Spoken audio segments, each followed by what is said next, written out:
Un génie est un homme qui a découvert comment augmenter l'intensité de sa pensée au point d'être capable de communiquer librement avec des sources de connaissances qui demeurent inaccessibles par le biais de la pensée ordinaire. Napoleon Hill. J'aime cette phrase de Napoleon Hill. Les recherches de Silva ont montré que lorsque nous pouvons plonger dans notre niveau alpha et puiser dans notre esprit, nous devenons une source de créativité, d'intuition et d'idées. Tout au long de l'histoire, il y a eu beaucoup d'histoires d'hommes et de femmes qui ont puisé dans ce niveau pour faire des découvertes et avoir des idées remarquables.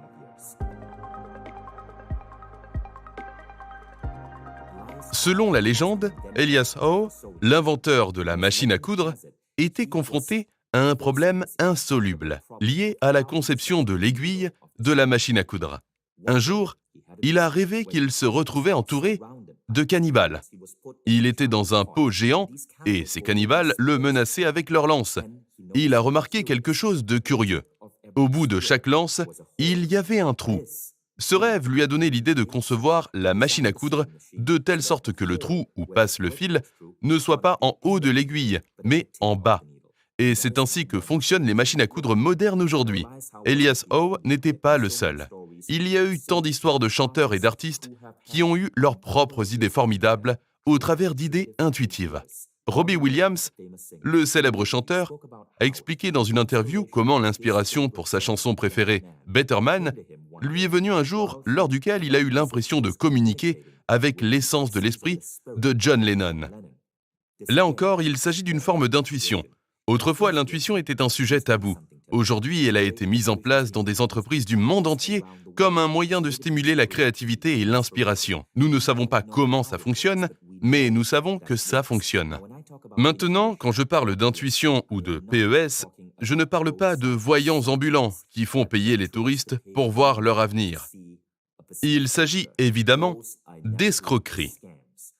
Ce dont nous parlons, c'est d'une capacité naturelle de l'homme à acquérir des connaissances, des idées, des révélations qui semblent provenir d'une source qui n'est ni notre corps physique, ni les connaissances que nous avons dans notre cerveau.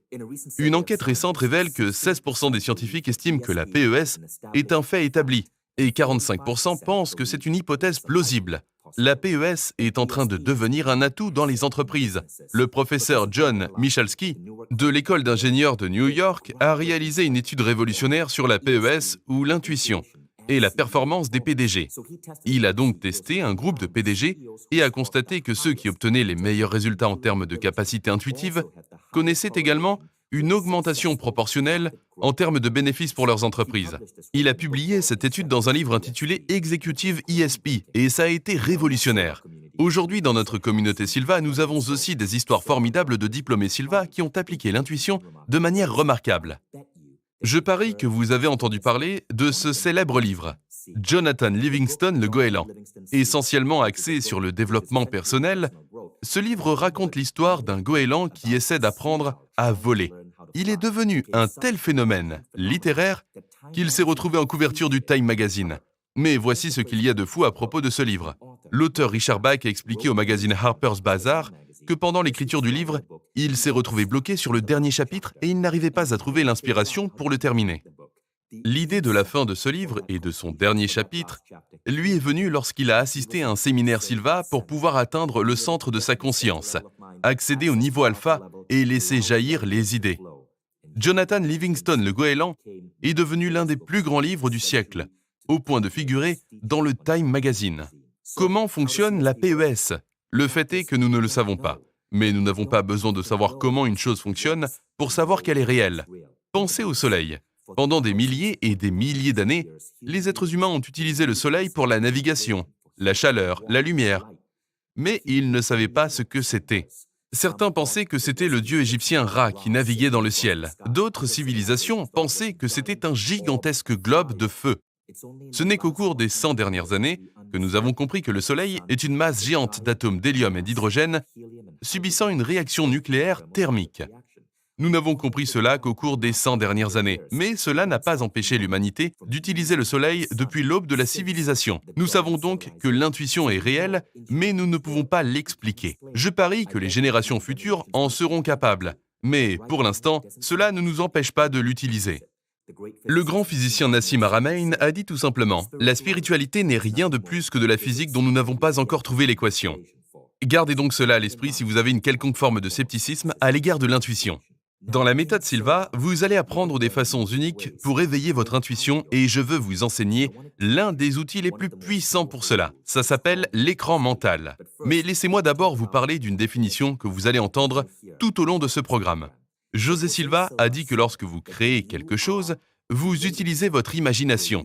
Si vous visualisez la maison de vos rêves ou la carrière de vos rêves, c'est de l'imagination. Quand vous recevez des informations, c'est de la visualisation. S'il vous dit de visualiser la personne que vous essayez de guérir, vous la verrez et en plus, certaines informations viendront à vous grâce à l'intuition. Par exemple, si la personne que vous cherchez à guérir souffre de dépression, votre subconscient pourrait vous le faire savoir en vous montrant des nuages sombres autour de la tête de cette personne. C'est de la visualisation. La visualisation, c'est recevoir tout comme les oreilles sont faites pour écouter. L'imagination, c'est créer, tout comme la bouche est faite pour prononcer des mots. Nous allons donc utiliser la visualisation pour recevoir et l'imagination pour créer, et nous allons le faire en utilisant un cadre appelé l'écran mental. Il s'agit donc de la façon dont vous allez visualiser et imaginer. Je vais vous apprendre à utiliser l'écran mental comme un outil de votre esprit lorsque vous êtes au niveau de conscience alpha et theta. Voici à quoi ressemble l'écran mental. À ce stade, je veux que vous imaginiez que vous êtes face à un écran de télévision géant.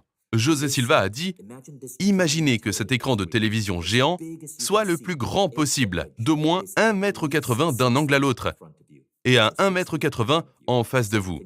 Alors, vous pouvez voir cet écran géant? Nous arrivons maintenant à la deuxième partie. José Silva a été extrêmement précis à ce sujet. Cet écran de télévision géant doit être surélevé de 20 degrés au-dessus de la ligne d'horizon. Quand vous le surélevez de 20 degrés, vos yeux se déplacent également. Et des études ont montré que lorsque vous bougez vos yeux de 20 degrés vers le haut en les gardant fermés, cela stimule l'activité alpha dans votre cerveau, ce qui vous permet de vous détendre plus facilement.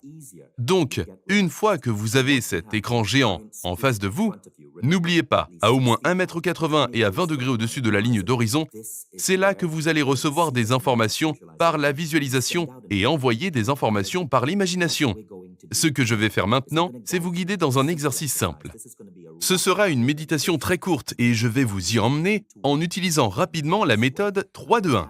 Je vais vous demander de visualiser votre écran mental et sur celui-ci, vous allez passer quelques minutes, 1, 2, voire 3 minutes, à vous projeter et à voir un objectif important pour vous. Alors, réfléchissons d'abord à l'objectif que vous voulez atteindre. Il peut s'agir d'un objectif relationnel. Peut-être voulez-vous vivre une relation magnifique et formidable qui vous rend heureux. Il s'agit peut-être d'une nouvelle maison ou ce à quoi vous voulez que votre carrière ressemble. À ce stade, choisissez quelque chose et lorsque vous choisissez un objectif, choisissez-le sur 3 ans. Il y a une raison pour laquelle je vous demande de faire cela. Bill Gates disait souvent que nous surestimons ce que nous pouvons faire en 1 an, mais sous-estimons ce que nous pouvons faire en 3 ans. Pensez donc à un objectif sur 3 ans et analysez-le un peu. À quoi ressemblerait cette relation idéale, ou ce travail idéal, ou cette maison idéale, ou ce corps idéal? Vous allez imaginer cela sur votre écran mental. Je vais vous donner 1 minute pour choisir et réfléchir à l'objectif que vous allez visualiser.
Fantastique, vous avez maintenant une idée de ce sur quoi vous allez vous concentrer. Gardez à l'esprit que ce que vous apprenez ici, c'est simplement comment utiliser l'écran mental. Pour ce qui concerne les objectifs sur 3 ans, dans les prochains jours, nous affinerons ces techniques pour les améliorer encore et encore. Vous apprendrez la technique du niveau suivant, appelée la technique des 3 scènes, qui utilise également l'écran mental, mais d'une manière plus avancée que celle avec laquelle nous allons commencer aujourd'hui. Donc, tout d'abord, laissez-moi vous amener au niveau de conscience alpha en utilisant le compte à rebours 3, 2, 1. Vous allez visualiser votre écran mental, y projeter ce que vous voulez visualiser, et je vais vous enseigner une technique simple que j'appelle l'analyse d'image, pour rendre votre visualisation plus précise et plus réelle. C'est super facile et vous allez comprendre instantanément.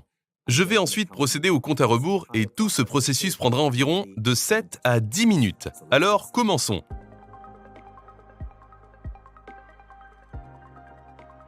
Trouvez une position confortable et nous allons commencer avec le compte à rebours 3, 2, 1. Ce sera une version plus rapide du compte à rebours. Nous ne ferons pas la relaxation complète de la tête aux pieds parce que vous avez déjà été programmé pour sentir votre corps détendu avec la visualisation du 3, 3, 3. Prêt à commencer? Trouvez une position confortable. Fermez les yeux. Détendez-vous. Je veux que vous visualisiez le chiffre 3, 3 fois. 3, 3, 3. Sentez votre corps se détendre. Maintenant, visualisez le chiffre 2, 3 fois. 2, 2, 2. Sentez votre esprit se détendre. Maintenant, visualisez le chiffre 1, 3 fois. 1, 1, 1. Vous êtes maintenant à votre niveau de conscience alpha. À 1,80 m devant vous, 20 degrés au-dessus de la ligne d'horizon, visualisez votre écran mental. Il doit être aussi grand que possible et remplir presque entièrement votre champ de vision.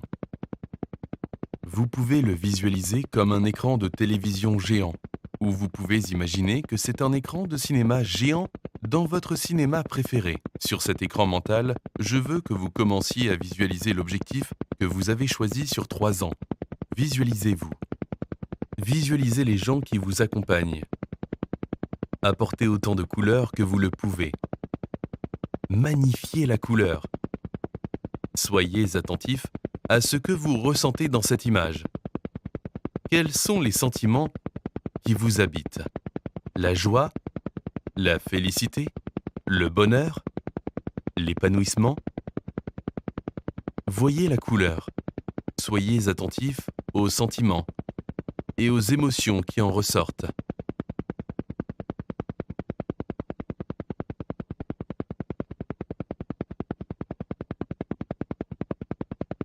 Si vous avez des difficultés à visualiser les couleurs, je vais vous enseigner une technique simple et puissante appelée l'analyse d'image pour rendre la visualisation plus réelle. Décrivez-vous mentalement ce que vous voyez. Ce faisant, vous découvrirez que les images deviennent plus vives et plus réelles, ce qui vous donne plus de détails à décrire, rendant ainsi l'image encore plus réelle. Cette approche cyclique rendra votre image de plus en plus visible, réelle, colorée, vous donnant ainsi plus à décrire. Ainsi, par exemple, si vous vous imaginez au volant d'une voiture, la voiture de vos rêves, demandez-vous à quoi ressemble le volant. Est-il en cuir? Est-il en plastique noir brillant? Au fur et à mesure que vous le décrivez, remarquez comment l'image devient plus réelle, ce qui vous donne plus à décrire. C'est ça, l'analyse d'image. Donc, sur votre écran mental, décrivez ce que vous voyez mentalement et observez, car ce que vous décrivez rend l'image plus vivante, plus réelle, plus colorée. Décrivez vos vêtements. Décrivez vos chaussures. Décrivez les personnes avec lesquelles vous êtes. Tout cela mentalement. Je vais vous donner quelques moments de silence pour le faire par vous-même.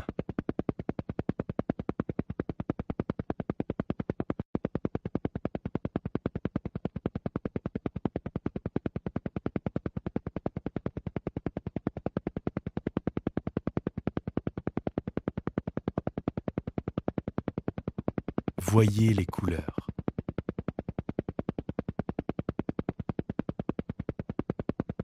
ressentez les émotions.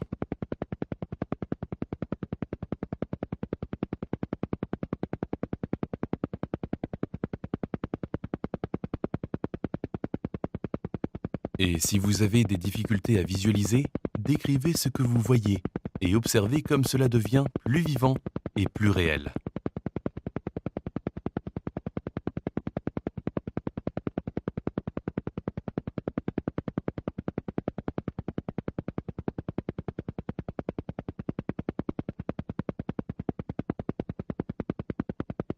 Je vais vous donner 30 secondes de plus.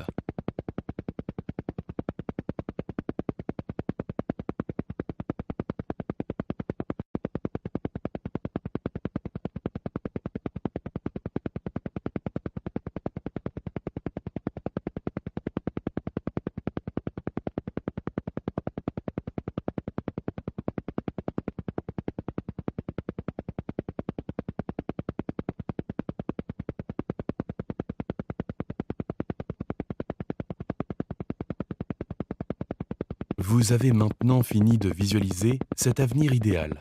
Je vais maintenant compter jusqu'à 5. À 5, vous serez complètement éveillé. Vous vous sentirez bien et en parfaite santé. 1, 2, 3, prêt, complètement éveillé en parfaite santé. 4, 5. Les yeux ouverts, bien éveillés en parfaite santé, vous vous sentez mieux qu'auparavant. Vous venez donc d'apprendre un nouvel outil mental appelé l'écran mental. Et vous avez appris l'analyse d'images pour rendre la visualisation et l'imagination de l'écran encore plus vivantes. Nous reviendrons sur cet outil dans les prochaines leçons et vous verrez à quel point l'écran mental peut être un outil puissant pour vous, non seulement pour l'intuition, mais aussi pour la guérison et la visualisation de votre magnifique avenir. Je vous verrai demain.